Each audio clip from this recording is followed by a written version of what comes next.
Bueno, hermanos, Shabbat Shalom para todos.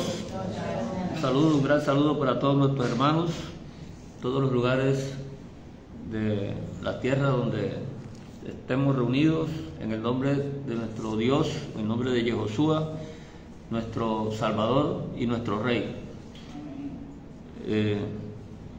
Tenemos hoy otra parashá más, gracias a nuestro Dios, que se encuentra en el libro de Levítico, en el capítulo 25.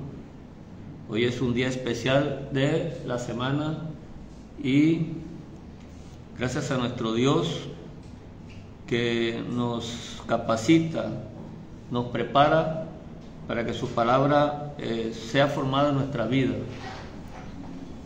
Nuestro Dios es el que nos fortalece para toda buena obra. Bien, la parashá de hoy es la parashá Behar y significa en español en el monte de. En el monte de. Y entonces está escrito de esta manera. Dice: Hashem habló a Moisés en el monte Sinaí, diciendo: habla a los hijos de Israel y diles: cuando hayáis entrado en la tierra que yo les doy, la tierra guardará el reposo para Hashem. 6 años sembrarás tu tierra y 6 años podarás tu viña y recogerás sus frutos. Pero el 7º año la tierra tendrá descanso, reposo para Hashem. No sembrarás tu tierra ni podarás tu viña. Esto que estamos leyendo aquí nos recuerda un principio bíblico y nos muestra que el Shabbat no solamente corresponde a esperar un día de los 7 días. El significado que nosotros hemos generalizado es que es simplemente un 7º día y hay que contar del 1 al 7 cada semana para nosotros celebrar un Shabbat. Ciertamente el libro Levítico, que es el libro de la misericordia, de la gracia del Señor, siempre nos ha traído, nos ha orientado. Nosotros tenemos mucho discernimiento a raíz de esto que nuestro Dios nos ha entregado, que es la Torá. Vimos anteriormente en el capítulo 23, cuando habla de las fiestas solemnes del Señor. Aquí donde dice el capítulo 23:1. Habló Hashem a Moisés diciendo: habla a los hijos de Israel y diles: las fiestas solemnes de Hashem, las cuales proclamaré como santas convocaciones, serán estas. Entonces comienza a describir, dice: 6 días trabajarás, mas el 7º día será el reposo, el Shabbat. Santa convocación, ningún trabajo haréis, días de reposo es de Hashem en donde quiera que habitemos. En donde quiera que habitemos. Nosotros ahora estamos habitando muy lejos de la ciudad bíblica, la que la Escritura nos ha descrito siempre. Se llama Jerusalén, la Jerusalén terrenal. Pero hoy en día sabemos que la Escritura trascendía aún más allá. Y aquí nos vamos dando cuenta que eso estaba escrito a raíz de que este Shabbat iba a ser engrandecido en toda la tierra. Entonces nosotros hoy en día estamos en uno de esos lugares que la Escritura está proponiendo aquí. Y además el pueblo de Israel terrenal, en ese momento nosotros estábamos también alejados de esa ciudadanía. Entonces la Escritura proféticamente estaba declarando algo que también iba a tener en nosotros un cumplimiento.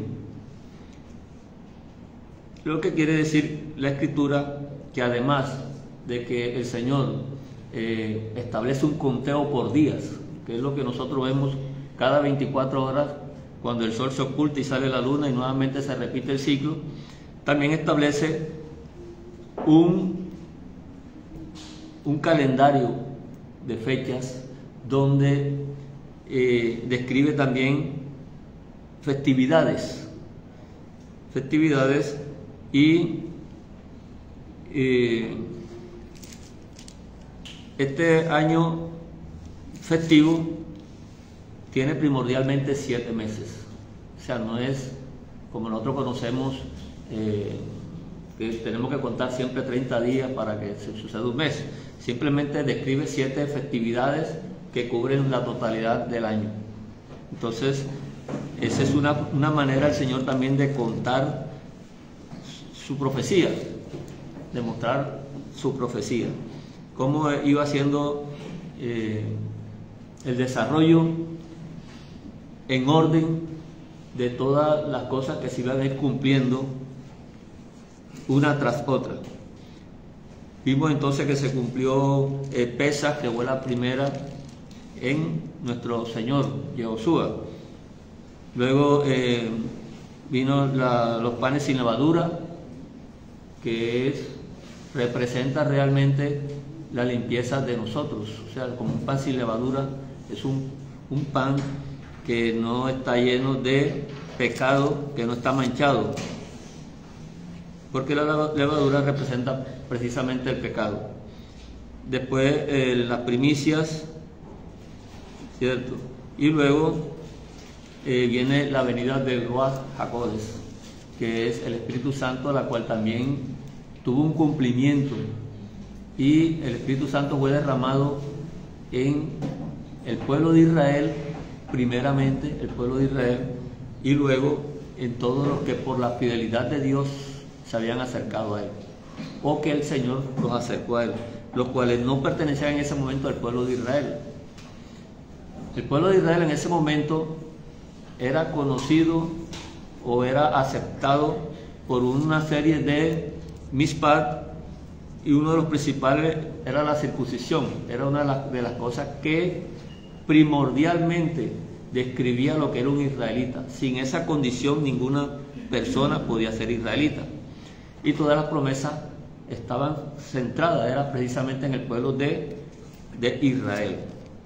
Entonces, cuando leemos Jeremías, la promesa, vamos a recordarlo un momentico. Jeremías 31, cuando habla del nuevo pacto, totalmente es un nuevo pacto. Entonces, dice el Señor aquí en el capítulo 31, vamos a leer el 31-32, o desde el 31-31. He aquí vienen días, dice el Señor, en los cuales haré un nuevo pacto con la casa de Israel y con la casa de Judá. Eso corresponde a 12 tribus. No como el pacto que hice con sus padres el día que tomé su mano para sacarlos de la tierra de Egipto, pero ellos invalidaron mi pacto, aunque fui yo un marido para ellos, dice Hashem. Pero este es el pacto que haré con la casa de Israel después de aquellos días, dice el Señor. Daré mi ley en su mente y la escribiré en su corazón, y yo seré a ellos por Dios y ellos me serán por pueblo. Entonces, hasta aquí, esto era una profecía, y la palabra no estaba escrita ni en la mente ni en el corazón de nadie, ni ningún israelita estaba escrita en la mente y el corazón, pues esto corresponde a la promesa. Y el Espíritu en ese momento era sobre una persona, un profeta, y simplemente era en el momento que estaba el Señor enviando algún mensaje, puede ser un profeta, y luego se iba de él, solamente estaba sobre él durante ciertos momentos. Entonces, esta profecía estaba correspondiendo para 12 tribus. Luego vino el Ruach HaKodesh y solamente encuentra a la tribu de Judá. porque fue derramado en Jerusalén en una fiesta, en una festividad que es la fiesta de Shavuot, que nosotros conocemos como Pentecostés, y la escritura dice que tenía que ser derramado en la casa de Judá y la casa de Israel. La palabra Israel aquí describe a las 10 tribus. Las 10 tribus que se perdieron, que se fueron para las naciones y se mezclaron con ellas. Y esas naciones, esas 10 tribus heredaron esa cultura de pecado y se olvidaron totalmente de la Torá.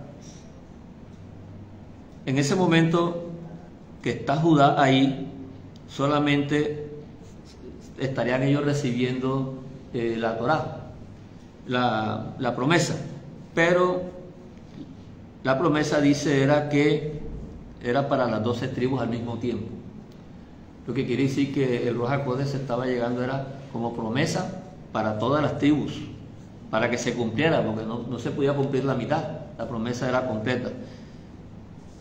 El pueblo de Judá hoy en día todavía no sabe quiénes son las 10 tribus, hasta el día de hoy desconoce eso, porque ellos, como dice la Escritura, ellos han andado como por obras, no por fidelidad, y por eso es que han tropezado en la piedra de tropiezo.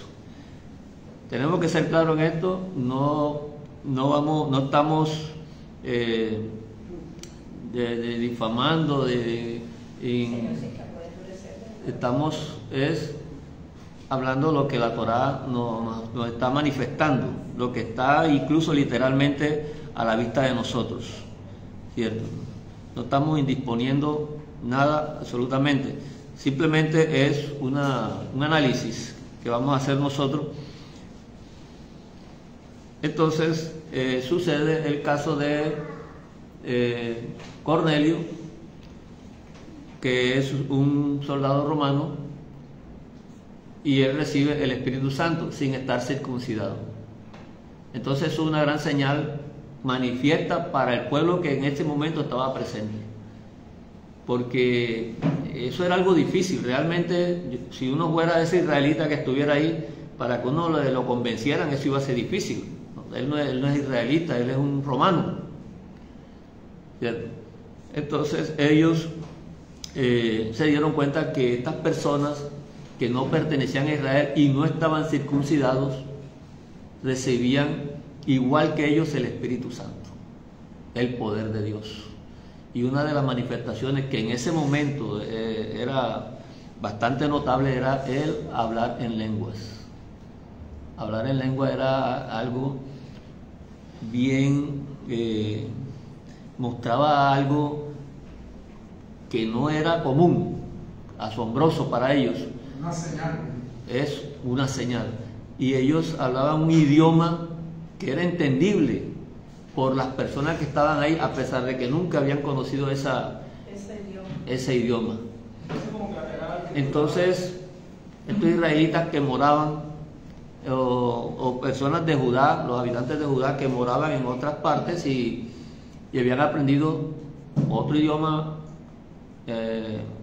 a pesar de que ya conocían el suyo, pues en otras naciones aprendían el idioma donde ellos convivían.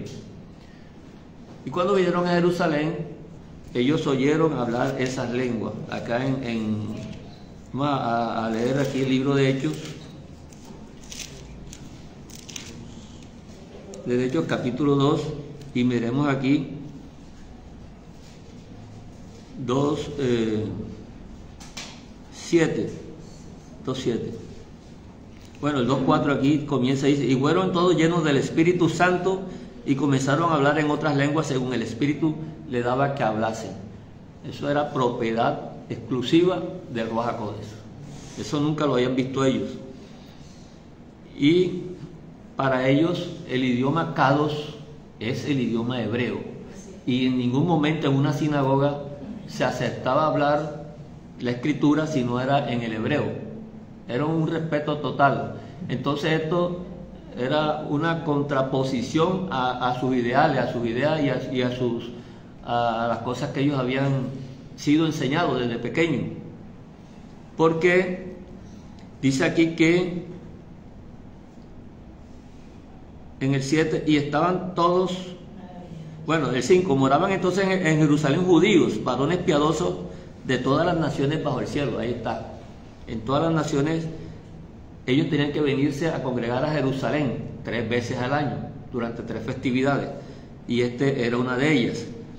Entonces, dice el 7, y estaban, el 6, y hecho este estruendo, se juntó a la multitud y estaban confusos, porque cada uno les oía hablar en su propia lengua. O sea, no eran garabatos que hablaban por ahí y cosas. No eran lenguas extrañas. Y no eran lenguas extrañas y cosas que nadie entendía. Le oían hablar en su propia lengua. ¿Y qué hablaban ellos? Hablaban las maravillas de Dios. Aquí estaba. Dice el versículo 7, estaban atónitos y maravillados diciendo, miren, ¿no son galileos todos estos que hablan? ¿Cómo pues le oímos nosotros hablar cada uno en nuestra lengua en la que hemos nacido? Eso es lo que se llama el don de lengua. Ellos son galileos. Y ustedes saben que los galileos eran personas que eran tenidas como muy poco, personas sin culturas, sin Torá, sin mucho conocimiento.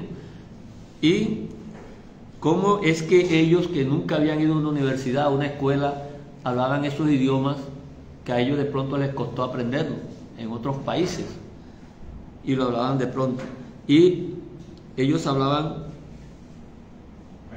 en el 11. Bueno, sigamos leyendo así. Estaban atónitos y maravillados diciendo, miren, ¿no son galileos todos estos que hablan? ¿Cómo pues les oímos nosotros hablar cada uno en nuestra lengua en la que hemos nacido? Partos, medos, elamitas y los que habitamos en Mesopotamia, en Judea, en Capadocia, en el Ponto y en Asia, en Frigia y Panfilia, en Egipto y en las regiones de África más allá de Cirene, todos los lugares estos habitados, y romanos aquí residentes, tanto judíos como prosélitos, cretenses y árabes, le oímos hablar en nuestras lenguas. ¿Qué hablaban ellos? ¿Garabatos? No, las maravillas de Dios. Para un israelita, las maravillas de Dios son las obras portentosas que Dios mostró al mundo, que están escritas en los Salmos, principalmente. Entonces ellos lo que hacían era hablar la Torá en otras lenguas. Como si estuvieran predicando. Eso era totalmente algo asombroso, algo que ellos quedaron espantados. Personas incultas, para ellos hablaban refinadamente el idioma en que ellos estaban. No entendían. Hermano, disculpe. Bueno, sabemos que lo que se estaba hablando eran lenguas de otros países o de otras regiones, ¿verdad? Pero claro, dicen que es mucho que cuando uno hace esa aclaración en una conversación con una persona que le gusta hablar de lengua y eso, y él dice, no, estos son lenguas angelicales. Yo he escuchado eso decir, ¿dónde sacan ellos esas lenguas angelicales? No, esto lo dicen es porque Pablo, supuestamente para ellos, Pablo habla lenguas angelicales, pero Pablo está hablando del amor. Y está haciendo una suposición de que si alguien hablase lenguas angelicales, pero no tiene amor, de nada le sirve. O sea, aunque hables lenguas angelicales, puedes hablar todo lo angelical que quieras, pero si no tienes amor, eso es falso. Si una persona no cree que el Espíritu Santo existe, es imposible que crea que de parte del Espíritu Santo vienen esas lenguas. Es imposible. Claro. Y es imposible que crea que existen los milagros de parte del Espíritu Santo. Y es imposible que crea que la Biblia se le revela a las personas de parte del Espíritu Santo. Entonces, o sea, si tú crees que esas lenguas fueron, no, porque unas tribus las hablaron, entonces no estás creyendo que provienen del Espíritu Santo directamente. Porque ahí lo que había era gente de todos lados, Ya. Pero ahí habla que es un don de Dios. Ahí no, es parte de, ¿cómo se llama? De como un sello de una manifestación del Espíritu Santo. Vuelvo y digo, si tú no crees en el Espíritu Santo, yo te entiendo. Bien, hermano, entonces en ese momento entonces se está dando algo para ellos insólito. Ellos tienen que pensar, concluir qué es lo que está pasando y de dónde viene esto, qué sucede. Esto es una fiesta de las que la Escritura describe como solemne, santo, y se están dando unos fenómenos que ya ellos no podían ubicar eso en otra posición, sino dentro de la fiesta que se estaban celebrando en ese momento. ¿Sí? En este día que está celebrándose esta fiesta están sucediendo estas cosas. Y había llegado entonces el Ruach HaKodesh, que es las arras del Espíritu, es la garantía que el Señor dejó de la promesa para nosotros los creyentes.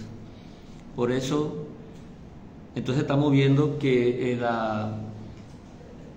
el sistema de las festividades también es una forma de Dios de escribir todo el plan de Él, el proyecto de nuestro Dios.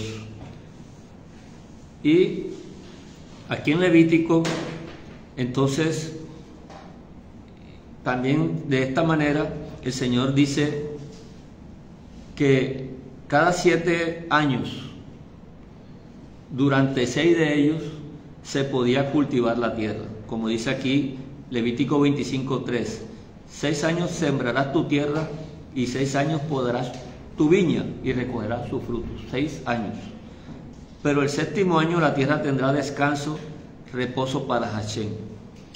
Siempre el día, en este momento, ya no es una semana de días, sino una semana de años.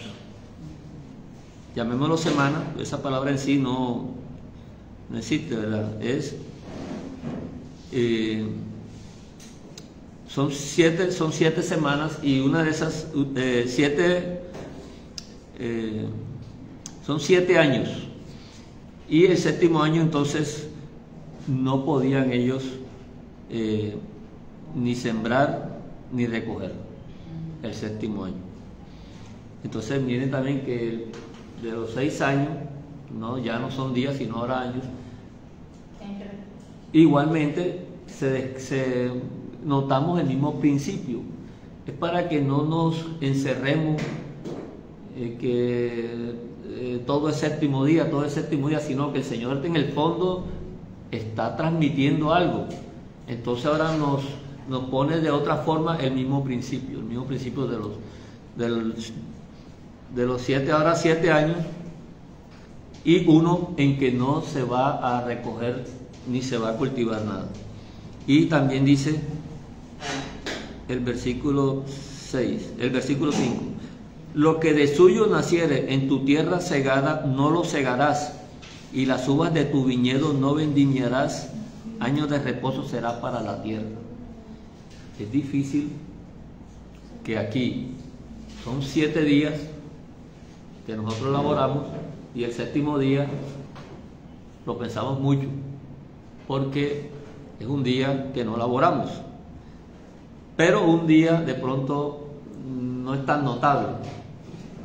Pero en un lapso de 7 años, en un año no podían ellos cultivar.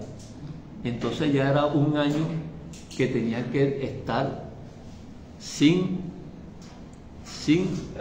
trabajo. No podían cultivar. Entonces la preocupación sería: ¿de qué vivo yo? Porque todos los seres humanos sabemos por lógica que si uno produce, entonces tiene, pero si no produce, no hay nada. Y entonces, ¿de qué vamos a vivir? Incluso esta pregunta también la hacen acá. Pero veamos el 6 aquí. Mas el descanso de la tierra te dará para comer a ti, a tu siervo, a tu sierva, a tu criado y a tu extranjero que morare contigo, que son las mismas condiciones del Shabbat. El Shabbat de los 7 días también decía que no se podía hacer nada, ni el criado, ni el siervo, ni el extranjero que morara ahí. Y aquí, ahora un año completo, tiene que hacer lo mismo que, o sea, es como si Dios se lo hubiera puesto más difícil. Ahora sí nos la puso Dios difícil. Con un día de la semana se lo aceptamos, pero ahora un año, 365 días. Pero un día y ya preocupa a la persona, ¿no? Entonces, esa es la forma como está escrita la Escritura, para ponernos a razonar. Yo Y pienso que ahí entraría como el sueño de José, que nosotros aprendamos a ser administradores durante los 6 años, poder guardar, para que cuando venga el año del reposo podamos Hay que saber vivir en la recibir, abundancia, que saber, por eso saber la abundancia recibir y manejar ese Hay año una abundancia más con administración y sabiduría, como lo hizo José, que le digo a Faraón lo que le digo. Pues 7 años son de escasez, pero son 7 años de abundancia. Pues tanta la abundancia que alcanzó para todos. Entonces el Señor nos lleva a nosotros que sí podemos hacerlo realmente si somos buenos administradores. bueno, ¿qué vas a decir? Buenos administradores primeramente. porque si no, Cuando José, que estamos citando con la hermana, a ellos no se les está prohibiendo que cultivaran. Era de escasez, pero recuerda que les daba semillas para que sembraran, y acá le está diciendo que no cultivaran. Sí, pero ella durante un año, pero es que aquí tuvieron está 7 años hablando, de escasez. ella está hablando de la administración, sí, La de lo que la administración de administración. 7 años. Bien, fueron 7 años de escasez. el asunto acá entonces es, viendo lo que hemos hablado nosotros ya anteriormente, lo que son los mispat, que ahí está otro de los ejemplos, porque este mispat estaba dado para el pueblo de Israel, lógicamente, y el calendario que Dios le dio también correspondía para esto. Este es el calendario que Dios le está dando a ellos, que no quita en nada el que de la creación, porque esa es una forma del conteo de los tiempos desde la creación, y esto también está sobrepuesto con el fin de que veamos las señales de Dios cómo van desarrollándose. O sea, cada cosa tiene su propósito.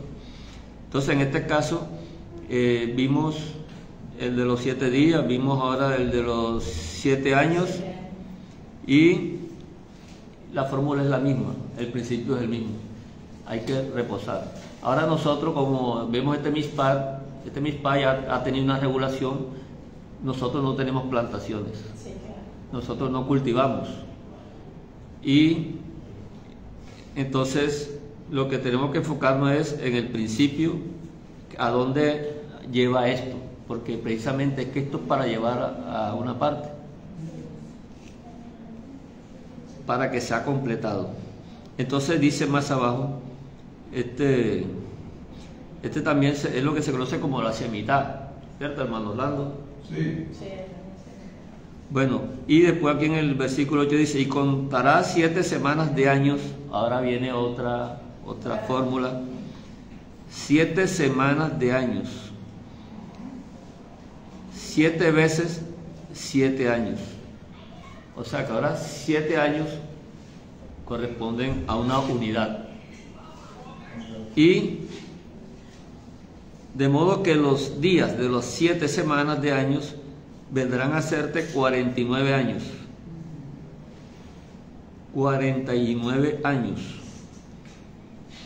Entonces hay otra forma ahora de contar también. Entonces harás tocar fuertemente la trompeta en el mes séptimo, a los 10 días del mes, que corresponde, ahí mismo dice, al día de la expiación, Yom Kippur, ¿cierto? Haréis tocar la trompeta por toda vuestra tierra. Se tocaba la trompeta ese día y correspondía exactamente con esto que dice el versículo 10. Santificaréis el año 50. Pregonaréis libertad en la tierra a todos sus moradores. Ese año les será el jubileo, y volveréis cada uno a vuestra posesión, y cada cual volverá a su familia. El año 50 les será jubileo. Entonces, no sembraréis ni segaréis lo que naciere de suyo en la tierra, ni vendimiaréis sus viñedos. Como correspondía a una semita, también, o sea, porque correspondía con cada 7 años una unidad, entonces el séptimo año era la Shemitah, y esto también correspondía a ese mismo año. Coincidía entonces con que ellos ese día no podían tampoco vendimiar, y también tenían que vivir. En el versículo 11, el año 50 les será jubileo, no sembraréis ni segaréis lo que naciere de suyo en la tierra, ni vendimiaréis sus viñedos. Entonces, esto nos enseña es totalmente a confiar en el Señor.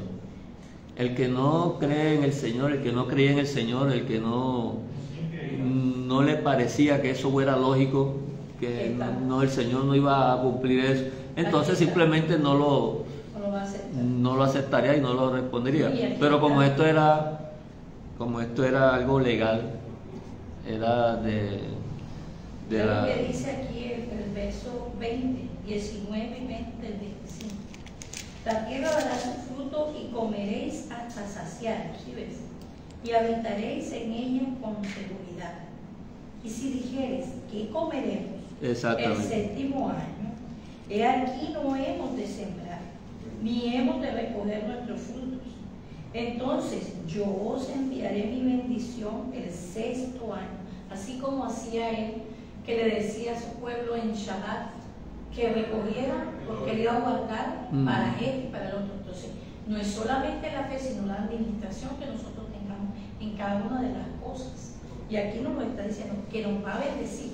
Exacto, esa es la... Que nos va a bendecir el 6º año, y ella hará que haya fruto por 3 años, ni siquiera por 1. 3 años sino todavía por más. 3. Entonces, si ya una persona se gasta los 3 años en un día, ya eso no es problema del efecto.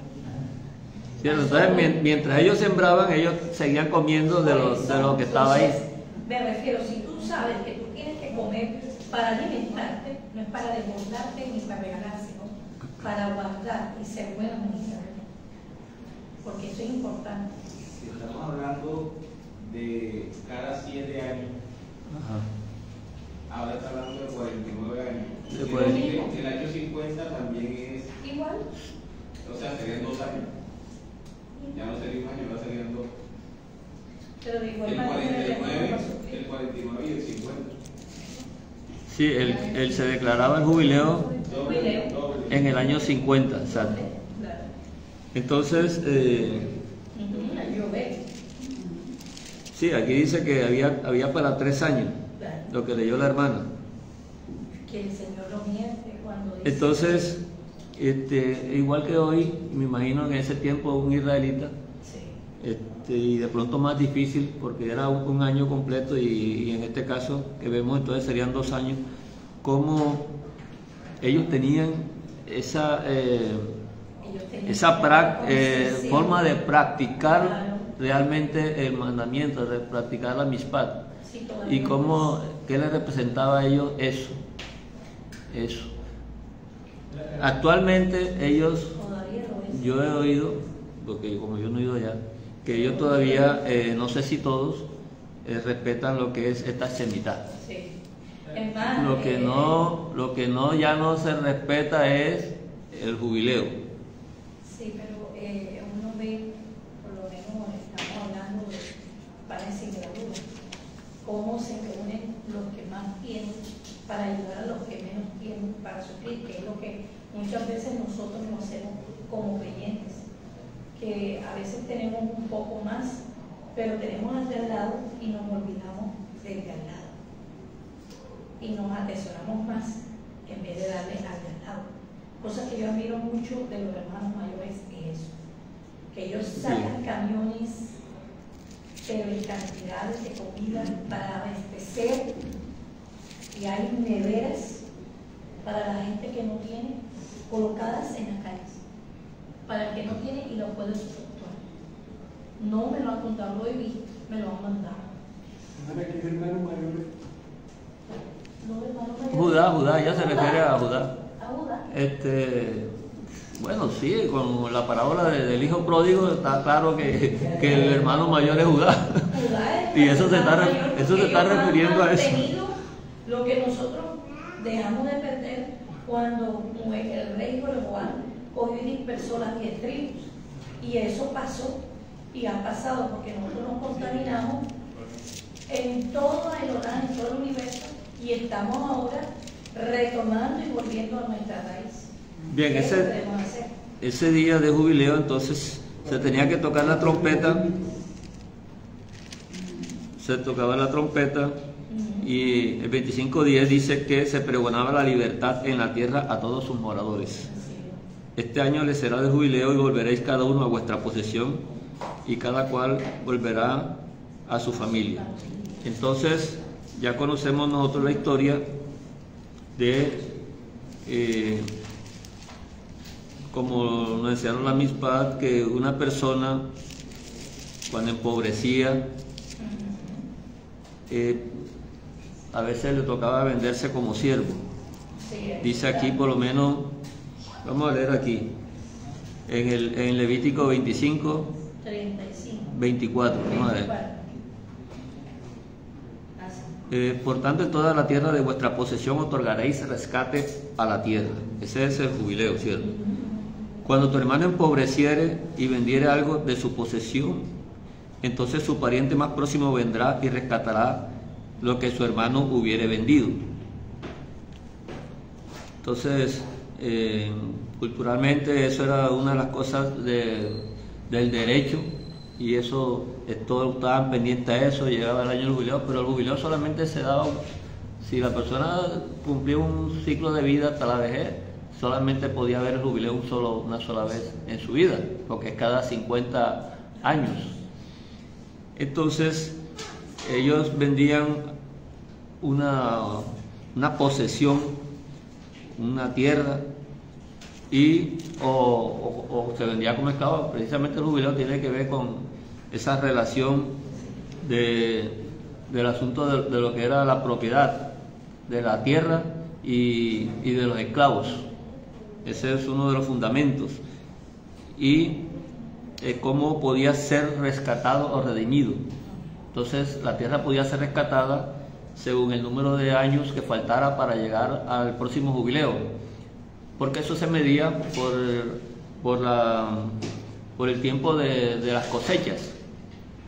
Entonces, si faltaban ya menos cosechas para llegar al jubileo, la persona podía rescatar ella misma, si lograba pues superar la pobreza con la que vendió, podía rescatar esa propiedad a un precio ya de acuerdo a los días que faltaran para el próximo jubileo. Y si faltaba mucho, pues también se contaba la cantidad de tiempo y lógicamente el precio era más.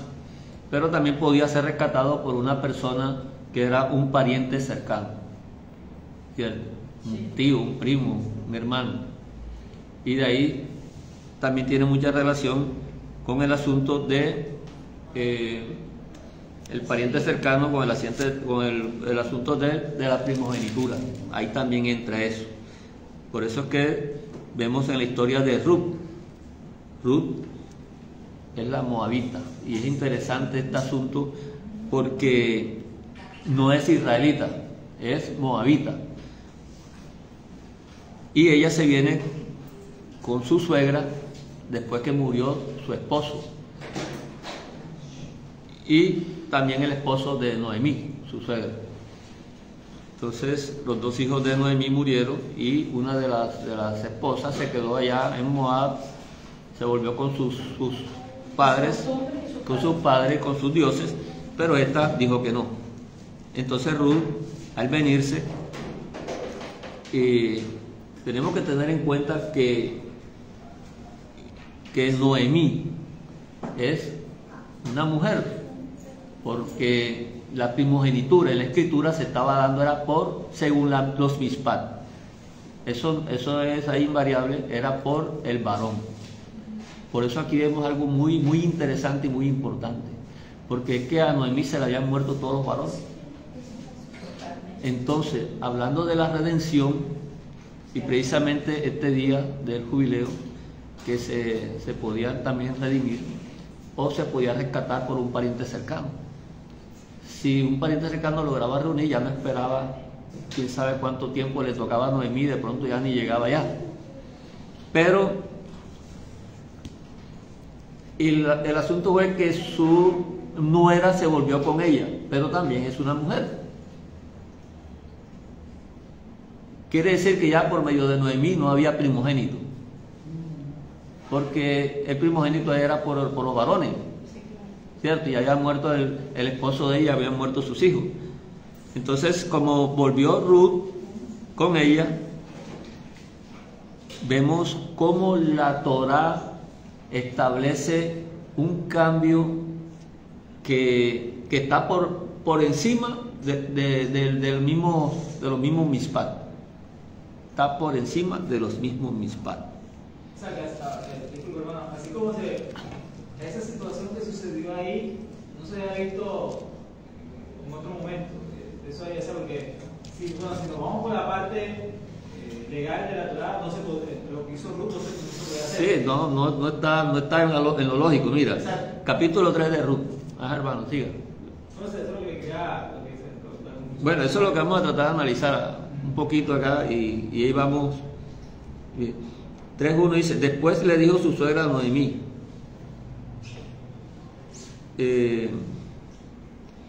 no te he de buscar hogar para ti para que te vaya bien.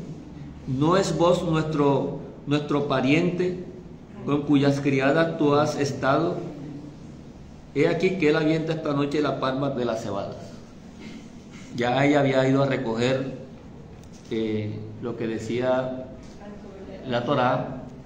Cuando estuvieran segando la mies, ellos tenían que dejar lo que quedaba atrás sin recogerlo, para que el extranjero o alguno de los pobres caminara detrás de ellos recogiendo sus espiguitas. Y Ruth fue una de las que estuvo ahí detrás de esos segadores. Pero Boaz la vio, preguntó quién era ella a sus criados. Le dijeron: esta es la moabita, la que vino con Ruth. Y ella fue considerada como una mujer virtuosa.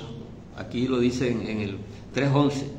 Ahora pues no temas, hija mía, yo haré contigo lo que tú digas, pues toda la gente de mi pueblo sabe que eres mujer virtuosa. Entonces Noemí le había dicho que vos, en el versículo 3.2, capítulo 3.2 de Ruth, ¿no es vos nuestro pariente con cuyas criadas tú has estado? He aquí que él avienta esta noche la palma de las cebadas. Entonces ella le explicó cómo iba a llegar allá y ella obedeció totalmente. En el versículo 9 dice: entonces él dijo: ¿quién eres? Y ella respondió: yo soy Ruth, tu sierva. Extiende el borde de tu capa sobre tu sierva, por cuanto eres el pariente cercano. Pero ella es la esposa de uno de los hijos, ¿cierto? Y le está llamando a él el pariente cercano. Y él le dijo: bendito seas tú del Señor, hija mía, has hecho mejor tu postrera bondad que la primera. La gloria postrera será mayor que la primera. Ahí está siempre el principio. ¿Cuál fue la gloria postrera aquí? Dijo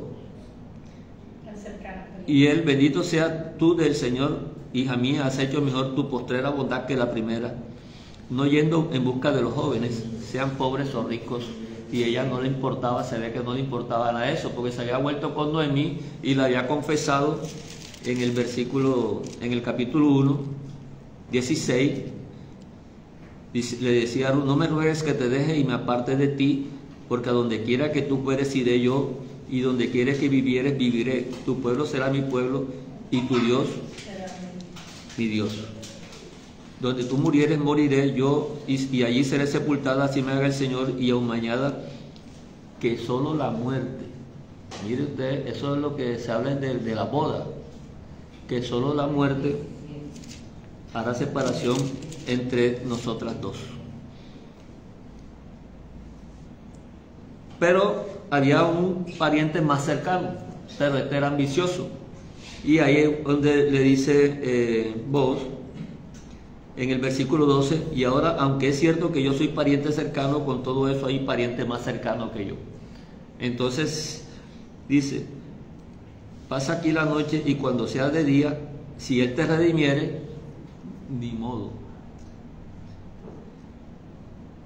Y si él no quisiere redimir, entonces yo te redimiré, vive el Señor. O sea que era en las manos del primer pariente, el pariente más cercano. Pero como ella, siendo una moabita, y la escritura ya está mostrando que habían extranjeros que estaban en el acercamiento con el Señor, y ella no le interesó entonces la gloria primera, sino la gloria postera. Y él había dicho aquí, él había reconocido que ella, siendo joven, había preferido, porque él se ve que era un señor de edad, y había preferido al pariente cercano, porque la Torá estaba describiendo todo lo que eso implicaba, y ella prefirió lo que la Torá decía. Entonces, la primogenitura que viene hablando la escritura, en ese momento da una vuelta, porque ya la primogenitura se va a transmitir a través de una mujer, porque el hijo que ella tiene, bueno, ya es un varón, pero ya no había varones en la familia o sea que ya ahí la primogenitura había cesado totalmente, porque no había ningún lugar por donde rescatarla. Pero la promesa estuvo más por encima de todo esto. Y entonces, Booz de pronto no pertenecía a la corriente de la descendencia, pero entonces queda incluido aquí por la boda que tuvo con ella. Y el que logra entonces heredar eso es el hijo, o sea, el primogénito. Que aquí en el capítulo 4, después que le dice al pariente cercano, que no dan el nombre porque no tiene nombre en la escritura, lo que no permanece para siempre, dice, y responde en el 4:6.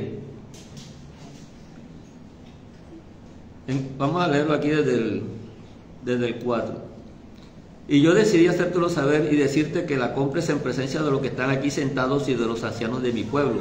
Era una heredad que había pertenecido al esposo de Noemí, de Elimelech.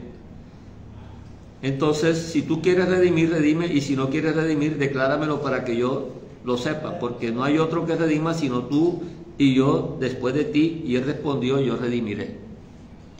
Entonces replicó Booz, él respondió, yo redimiré, porque se trataba de tierra, era un terrateniente. Entonces replicó Booz, el mismo día que compres las tierras de mano de Noemí, debes tomar también a Ruth, la moabita, mujer del difunto, para que restaures el nombre del muerto sobre su posesión. El valor que tenía el nombre del muerto. Entonces, literalmente, lo que se hace, o lo que ve uno que en el racionamiento humano es que el nombre del muerto es el muerto que murió, y entonces es para mantener a la persona que murió. Pero hasta el día de hoy es difícil que alguien recuerde todos esos muertos que han dejado que han dejado el nombre, ¿cierto? Entonces aquí el asunto tiene que ver con el nombre del muerto, para, como dice más acá en el versículo 4:10, y que también tomo por mi mujer a Ruth, la moabita, mujer de Malón, para restaurar el nombre del difunto sobre su heredad, para que el nombre del muerto no se borre de entre sus hermanos, y de la puerta de su lugar vosotros sois testigos. para que no se borre el nombre del muerto. El nombre del muerto, ahí lo que importaba era que el nombre del muerto permaneciera. Pero es el nombre, ¿cuál es el nombre? Entonces ellos dijeron, bueno, le dieron aquí, todos los ancianos bendijeron,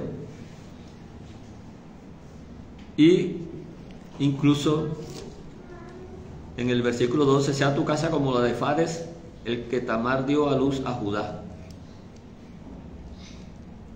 Y acuérdense que Tamar era la esposa de los hijos de Judá,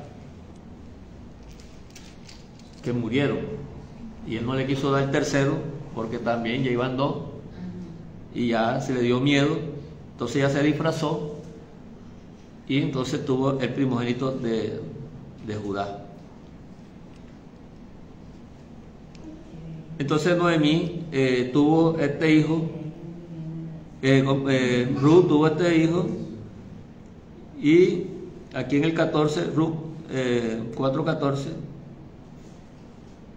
o 13, Boz pues tomó a Ruth y ella fue su mujer y se llegó a ella, y Hashem le dio que concibiese y diese a luz un hijo donde ya ellos no estaban en ninguna condición de levantar el nombre del muerto. Entonces, y las mujeres decían a Noemí, loado sea el Señor que hizo que no te faltase hoy el pariente cuyo nombre será celebrado en Israel. Ahí está el pariente, el cual será restaurador de tu alma, tu vejez, pues tu nuera que te ama lo ha dado luz, y ella es de más valor para ti que 7 hijos. Entonces de aquí él es el padre de Isaí. Este que nació, Obed, es el padre de Isaí. Isaí es el padre de David. Ahí es donde viene la genealogía del Mesías, de Yeshua. Entonces miren cómo esa vuelta que da a través de una moabita que no tenía ninguna esperanza quizá de que por medio de ella se viniera a dar el rescate de un nombre en el pueblo de Israel, una extranjera. Entonces la escritura nos está mostrando como siempre la justicia.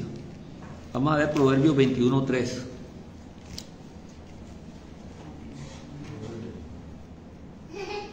Proverbios 21:3.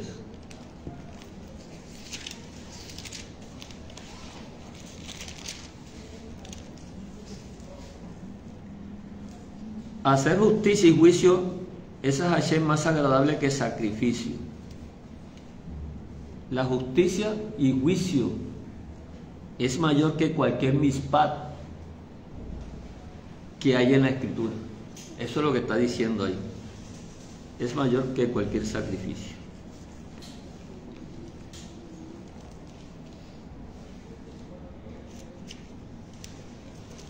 Sirut, número 36:4.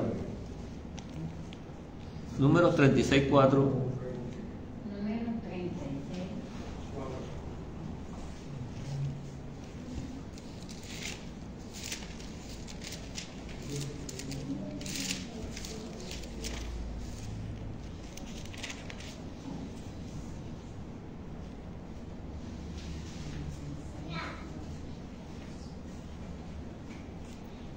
Aquí también nos habla del asunto del jubileo, y están hablando de las heredades, de la heredad, y precisamente una de las cosas que para que esto pudiera llevarse a cabo tenían que estar las 12 tribus, porque como era concerniente a la tierra, era entre las tribus que se daba esto.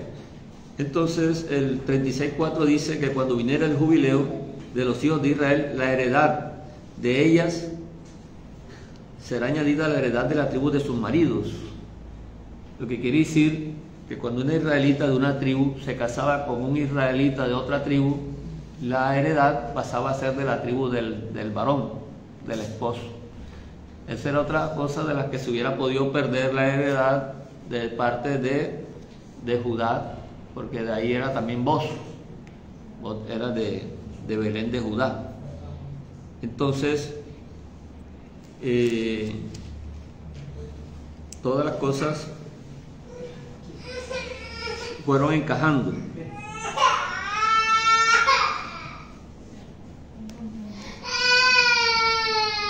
Isaías 63:4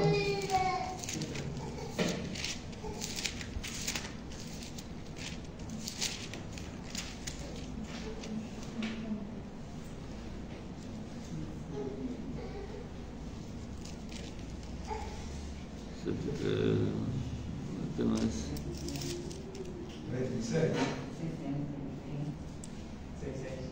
63:4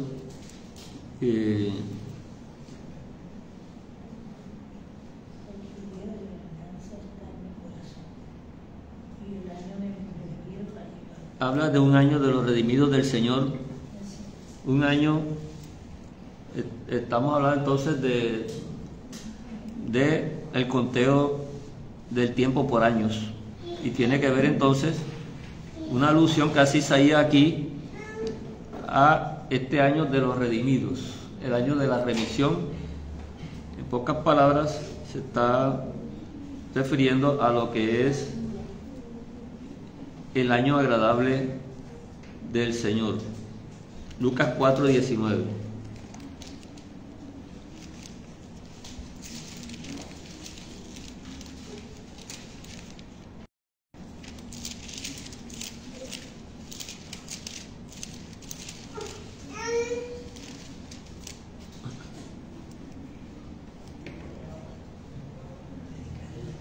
Vamos a leer desde el 16, desde el versículo 16. Vino a Nazaret, donde se había criado, y en el día de reposo entró en la sinagoga conforme a su costumbre y se levantó a leer. Y se le dio el libro del profeta Isaías, y habiendo abierto el libro, halló el lugar donde está escrito: El Espíritu del Señor está sobre mí, por cuanto me ha ungido para dar las buenas nuevas a los pobres. Me ha enviado a sanar a los quebrantados de corazón, a pregonar libertad a los cautivos y vista a los ciegos, a poner en libertad a los oprimidos, a predicar el año agradable del Señor. Este año agradable aquí es el jubileo, el año agradable del Señor. Y él está hablando de algo que está por encima de los mispat.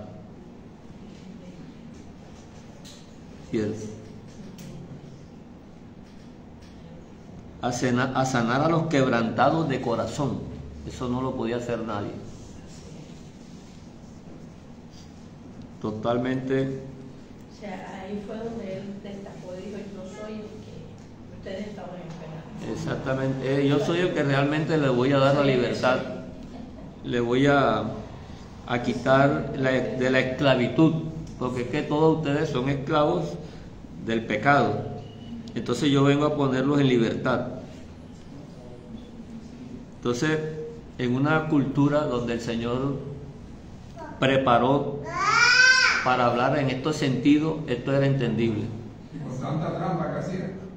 Sí, porque ahora ya este asunto de las tierras ya eso no lo cumplen. No.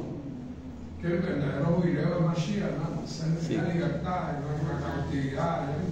Entonces no es decir que ya nosotros somos los de los mandamientos, los de la Torá, y hace golpes de pecho por todo el mundo, porque esto de escritura, esto nos está mostrando, hermano, que la Torá nadie la cumplió, ni antes, ni durante, ni después la irá a cumplir nadie. O sea, aquí el Señor no nos está pidiendo a nosotros que nos volvamos mecánicos en hacer, buscar la coma, la tilde y mirar dónde está, y eso no es lo que el Señor nos está poniendo. Ahí hay algo más por encima, que es lo que tenemos que estar pendientes.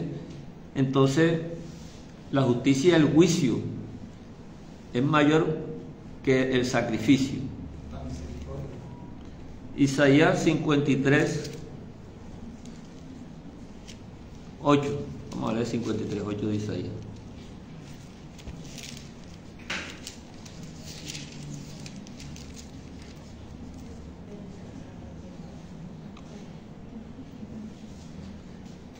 Igualmente que como la Escritura nos habla de un sacerdote que vino por el orden de Melquisedec y no por el orden de Aarón.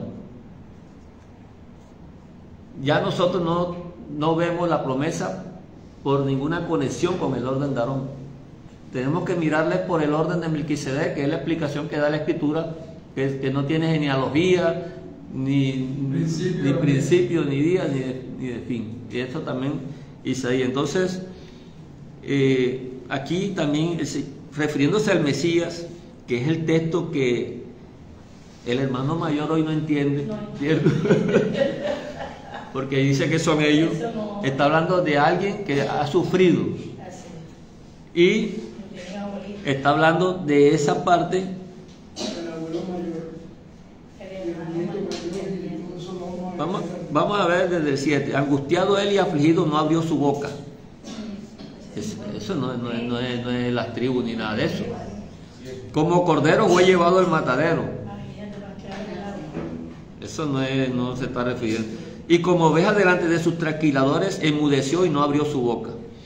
Por cárcel y por juicio fue quitado, y su generación, ¿quién la contará?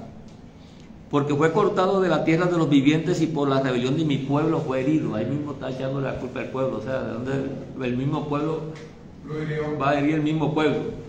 Entonces, a ese que el pueblo lo hirió, lo quitaron de la tierra, sin genealogía, sin principio de días.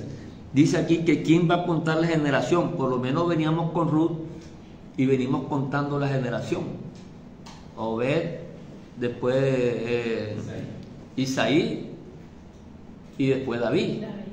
Y ahí siguió. Pero si este es el de la promesa, y la promesa simplemente se transmite por descendencia, y entonces, ¿dónde está la descendencia de este que lo cortaron de la tierra? Ni modo de que un pariente cercano rescatara para que siguiera la genealogía. Fue totalmente cortado de la tierra. Entonces, de los vivientes, porque la primogenitura de él no influye en nada los vivientes de los que están aquí en la tierra, porque esta genealogía era de transmitir por un primogénito. Transmitir, la promesa se iba transmitiendo por un primogénito, y cada vez que moría ya esa persona dejaba a otro primogénito. Eso tendría que irse extendiendo indefinidamente, eternamente. Entonces era algo como canzón, y desde el punto de vista de Dios, que es eterno, eso es inconcebible. Se iba a perder, llegaría un momento en que iba a desaparecer. Exactamente. Entonces tenía que llegar el cumplimiento del tiempo. Entonces él por eso yo no sé dónde lo van a sacar al nuevo Mesías que yo espero. Entonces, ¿cómo se podía hacer para como leímos ahorita, para que el nombre del muerto, ¿cierto? Para poder rescatar el nombre del muerto. Hay que buscar la descendencia de los hijos de Ruth.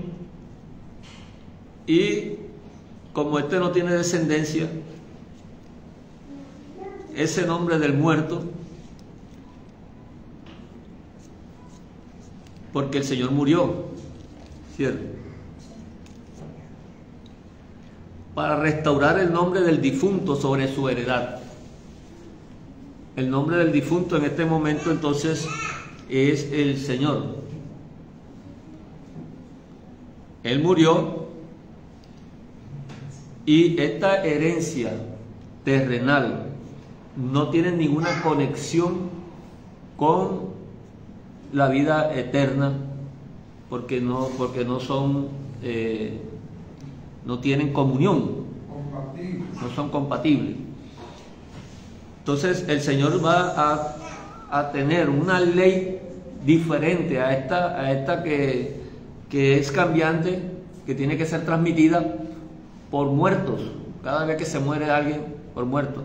Por eso el Señor muere, y mediante esa muerte es que se restaura el nombre Él mismo.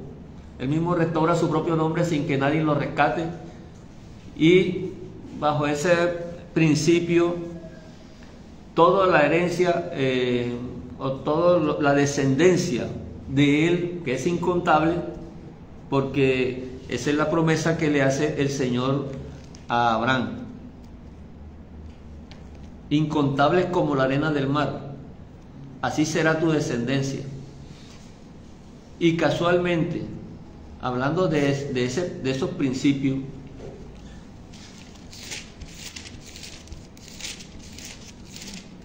como leímos nosotros aquí con Ruth, la moabita,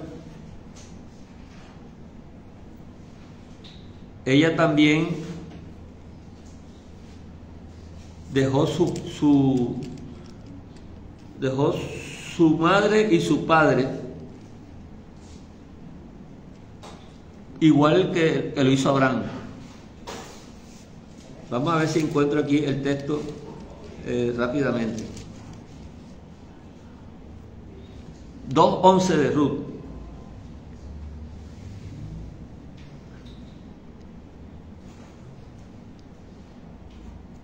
Y respondiendo Booz le dijo: he sabido todo lo que has hecho con tu suegra después de la muerte de tu marido, y que dejando a tu padre y a tu madre y la tierra donde naciste, has venido a un pueblo que no conociste antes.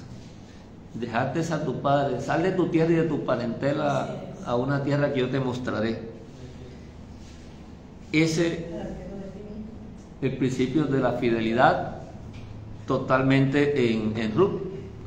Y aquí ella no había cumplido ninguna mispad, no había tenido ese tiempo de ella cumplir tantos mandamientos para decir que por cierta cantidad de mandamientos ya había merecido pertenecer al pueblo de Israel, sino es la voluntad de Dios la que... En esa época no existía el fariseísmo, ¿verdad?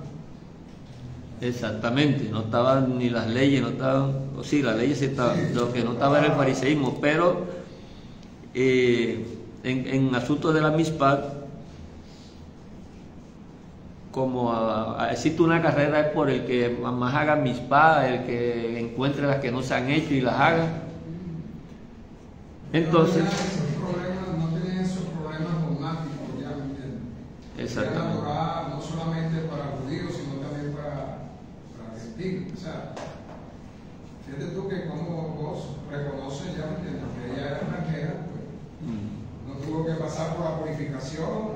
Y ella es la que le dice a él: tú eres pariente cercano. Claro. Y ella no era de Torá porque era extranjera. Y ella es la que le dice a él. Hicieron conforme al mandamiento. Exactamente. Entonces lo que vemos es que totalmente lo que estaba mostrándole era, ella hablándole era el idioma de la fidelidad. Totalmente eso es lo que está describiendo a Ruth. Él no está describiendo que hizo más mandamientos que el otro y por eso ella era más respetada ni nada de eso. Simplemente estos fueron los puntos claves por los cuales ella entró a formar parte de la familia de Dios. Y la familia de Dios son todos aquellos que están investidos por el poder del Ruach HaKodesh.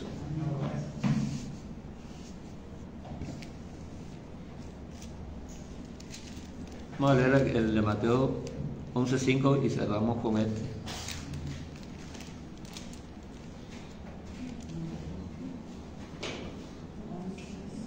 Mateo 11:5.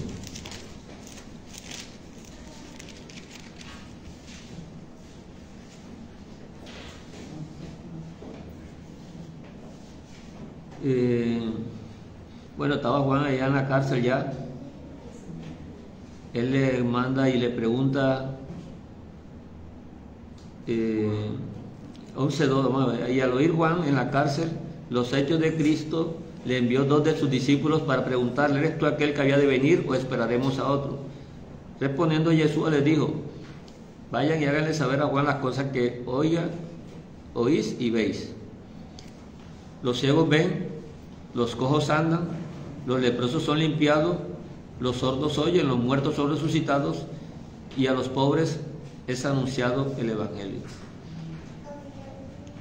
Y bienaventurado el que no haya tropiezo en mí.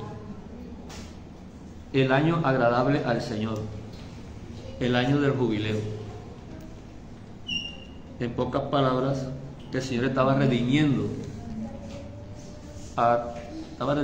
al mundo en ese momento. De la servidumbre, De la esclavitud. de la esclavitud, del despojo. Bueno, hermano, entonces finalizamos la parashá. Un gran saludo para nuestros hermanos. Shavuot para todos.